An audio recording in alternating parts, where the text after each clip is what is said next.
So I've made a number of videos that have been very critical of Dr. Jordan Peterson as a philosopher and a theologian and an intellectual generally.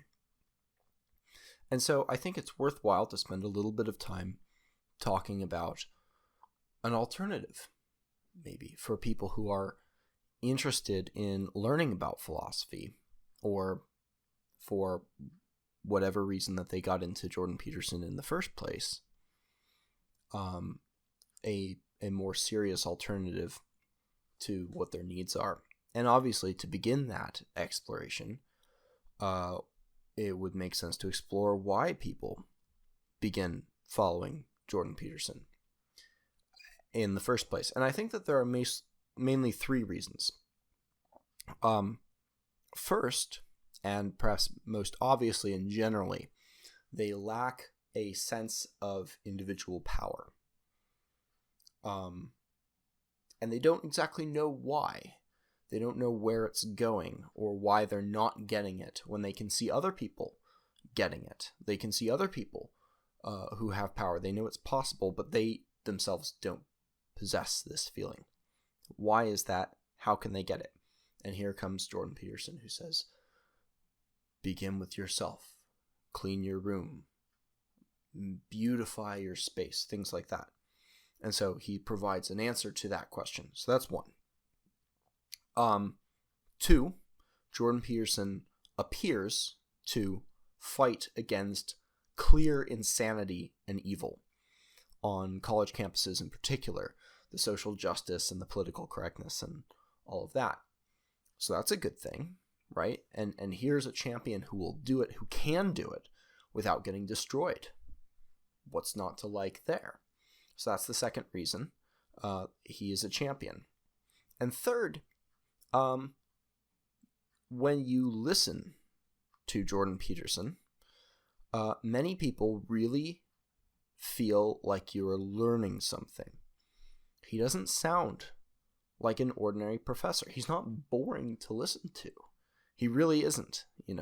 He's got a very meandering style that takes engagement to follow what he's saying, and you're doing a lot of the work piecing things together. And it feels, because you're doing that work, putting things together, you really feel like you're learning something new when you listen to him. And that's an enjoyable experience. So I think those are the three reasons. He is presenting a path to power, and I don't mean power in the tyrannical sense, just power, agency, control over your own life. Presents a path to power, is a champion against evil, bad things, insanity, and you feel like you're learning something, which is kind of related to the first one. The problem, of course, with Peterson, I think that's why that people are attracted to him, but the problem is that he doesn't actually provide these things. I actually like his advice to clean up your room. It sounds trite, and a lot of other critics of Peterson are a lot harsher on this. They'll mock it and stuff. It is good advice. But the individualism that he champions, the divine individual, and the absolute rejection of a group identity of any kind, that is not a path to power. That is, in fact, the opposite of a path to power. It is the path of loneliness, really, and social rejection. And I've talked about problems with his philosophy elsewhere. I don't want to get too bogged down in it now. His fight against evil and insanity is replacing one bad thing with another. The belief that reality is not just contains suffering, but is composed of suffering. Suffering is the substance of objective reality. That's insane. That's not true.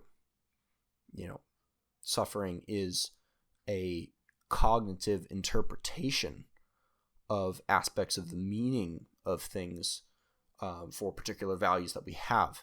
But it's not the substance of reality itself. It's an unnecessary answer to a bad philosophical problem, which is the brain in vat problem, or BIV as it's known. Truth is not about survival. You could say, as Nassim Taleb says, that rationality is about survival, but truth is not. Truth is about what is and what is not, what exists in reality, regardless of our feelings or interpretations about it. And lies are not statements that make you feel like you're falling apart on the inside. That seems to make no sense until you go to his Darwinian definition of truth. And then there you go. Oh, makes perfect sense. That's how he can say that he didn't sleep for 3 weeks straight. That was the thing that he could say in that moment that made him not feel like he was falling apart. Didn't mean it was true, but it wasn't a lie by his definition, even though it knowingly wasn't true. But anyways, so he's replacing the insanity of social justice with the insanity of Darwinian subjectivism. I don't know even what you'd call it.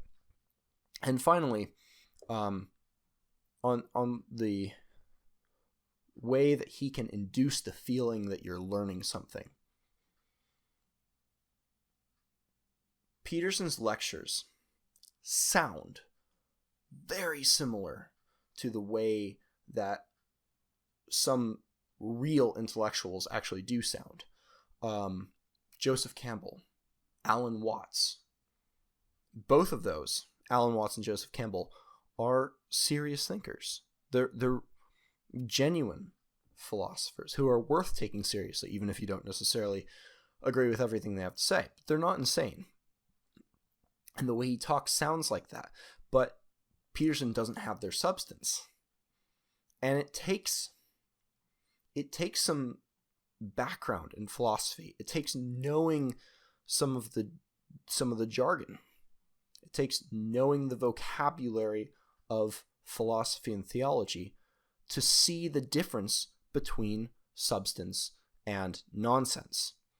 It would be, Jordan Peterson is a lot of people's first exposure to philosophy. And so they see this and they're just blown away. Like, wow, this sounds so incredible. And it sounds just like what these other guys are saying. But that's like taking, a middle schooler who has just been introduced to the rudimentary basics of algebra. And, having him look at side by side a genius mathematician's formula and a college grad student who's like kind of lazily imitating the genius's work, but is making just nonsense with symbols. It's not the middle schooler's fault that he can't tell the difference between the two. That he might even think that the grad student, or whoever, is smarter than the mathematical genius, based on looking at these formulas. I don't know, it seems to make more sense to him. But he doesn't have the requisite knowledge to recognize the brilliance, the substance in the brilliance, or the lack of substance in the fraud. And Jordan Peterson is a very, very good fraud. He's a very convincing fraud. And there's nothing to be ashamed of in being taken in by that. I am only 28. I am not that experienced in philosophy, but I'm experienced enough to see that the arguments of people like Vox Day against Jordan Peterson do have substance to them. You can see the clarity in those arguments, unlike in what Jordan Peterson's saying, And I know enough to know what I don't know, and I know enough to see the lack of substance in people's defenses of Jordan Peterson. And so this all leads to the alternative. What would be an alternative philosopher who provides at least a starting point for this sense of power and acquiring power for arguing against insanity and evil, and can help you actually learn things. Because those are all great things. They're great goals. And I'm sure that there are plenty of philosophers who do that, who have done it. But there happens to be an extremely underrated one who does this, who's alive today. And this is a big promotion for him. I'm not getting paid for this or anything. He's been crucial and critically important to my own beliefs and philosophy. And that is Matthew Crawford. Matthew Crawford has written two main books. One is called Shop Class's Soulcraft, which is it's a great little it's a motivational read, really. If you've read Zen and the Art of Motorcycle Maintenance by Robert Pirsig, Shop Class's Soulcraft you might think of as a non-fiction rendition of that book. I can't recommend it highly enough. It's not a philosophical powerhouse. It's more of a light polemic for manual competence, for fixing things yourself, and for the joys and the benefits and the cognitive enjoyment you learn there. But that's not the big recommendation, in my opinion, although it is a good book. Much better than 12 Rules for Life, I might add. The big one is The World Beyond Your Head. And this is Matthew Crawford's attempt to address what he calls the crisis of attention in the modern world. And what he points out, and I'm sure he's not the only person to do this, he references many other people who have observed this as well, but our power as individuals, really our identity as individuals, is derived from how we distribute our attention. What do we pay attention to? I mean, this is really a Heraclitus point. We are what we repeatedly do. I'm sorry, that's Aristotle. The soul is dyed the color of the thoughts. Think only on those things that are in line with your principles and can bear the light of day. The content of your character is your choice. Day by day, what you do is who you become. Your integrity is your destiny. It is the light that guides your way. It's a quote everyone should memorize, in my opinion, without the accidental misquote. So it's an old concept, but it's one that we've kind of forgotten recently. And Crawford identifies one possible explanation as to why we have forgotten it, going back to Kant and other philosophers attempt to salvage free will from causation. It's an interesting argument for philosophers. But the relevant part for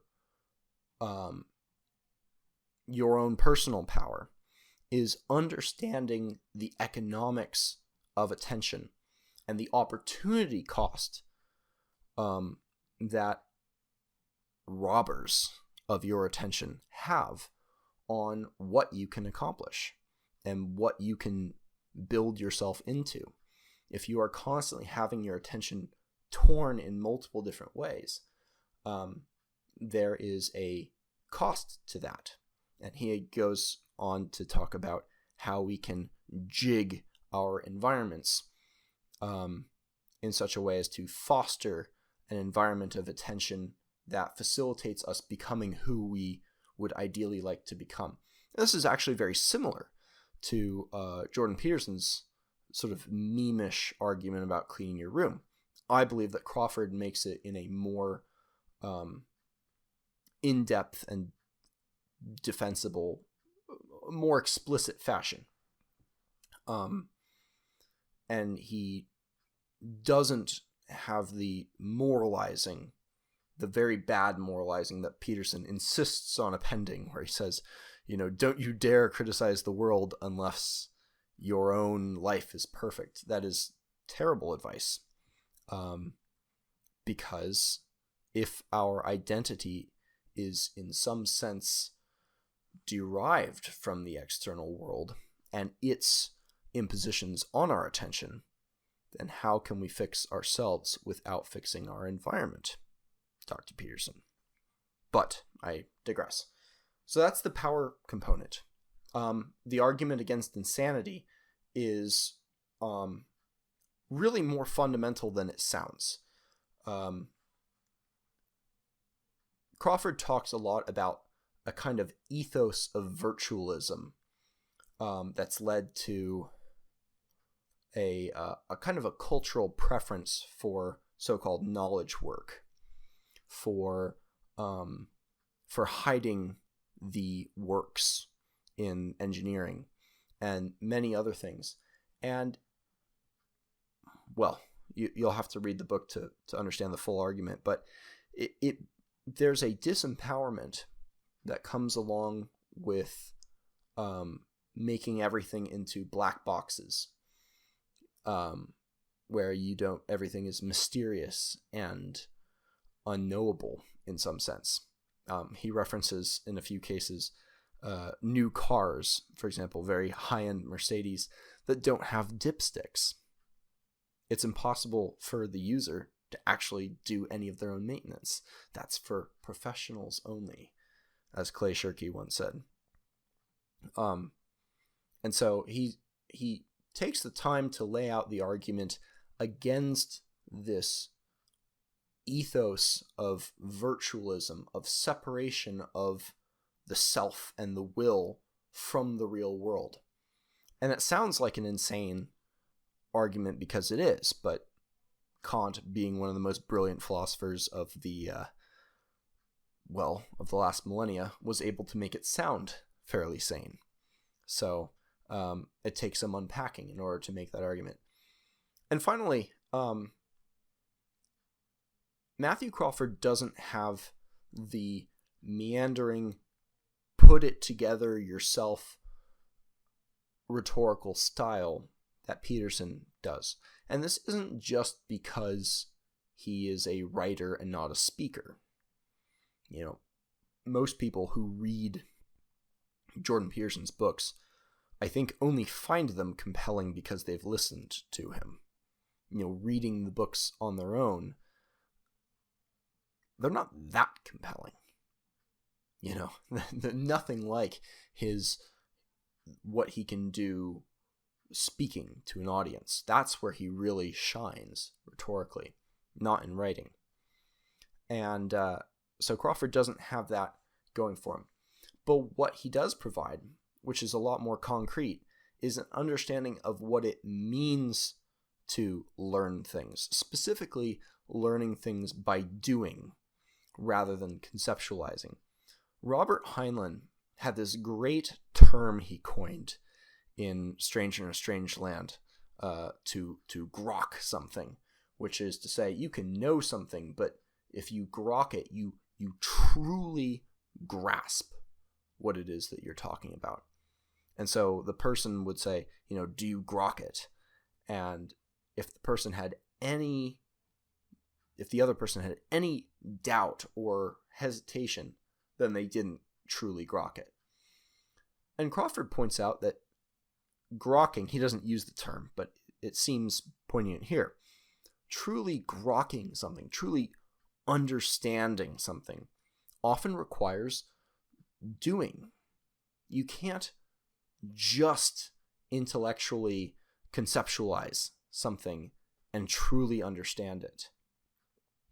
And he doesn't get into the sort of the skin in the game incentives that pervert a lot of intellectuals' beliefs about the world because they don't do things. That's Nassim Taleb's realm of expertise. But Crawford really sort of lays the foundation for Taleb's arguments being more understandable and makes the case for in some sense, the superiority of learning by doing rather than learning through conceptualization. And so while he doesn't make you feel like you're learning something new on every page about snakes and women and color and all this other stuff, he gives you the tools to actually go out into the world and learn things for yourself, which might be the only true way to learn something anyways. Think, do you really know that seeing the color red was an evolutionary response to ripe fruit or snakes or whatever Peterson's argument was there? You heard him say that. What was his source? I'm not saying he's wrong on that, but there's a difference between hearing something and repeating it versus truly knowing it, versus truly understanding something. I know how to do an oil change on a Ford Ranger. I don't just conceptually understand how it should work. I know because I've done it. That's knowledge of a kind that conceptual analysis doesn't quite reach. So, in a sense, Crawford provides a better foundation for actually learning things in your own world, in the world beyond your head, you might say, than Jordan Peterson ever does. So, if you were a huge fan of Jordan Peterson and you have recently become suspicious or maybe disillusioned or disheartened, don't be. He's fooled greater minds than you, and that's not an insult. If his fraudulence awoke in you an interest in learning more about philosophy or psychology or theology, then that by itself might have been worth being taken in for a moment. And if you're looking for an alternative, I can't recommend Matthew Crawford highly enough.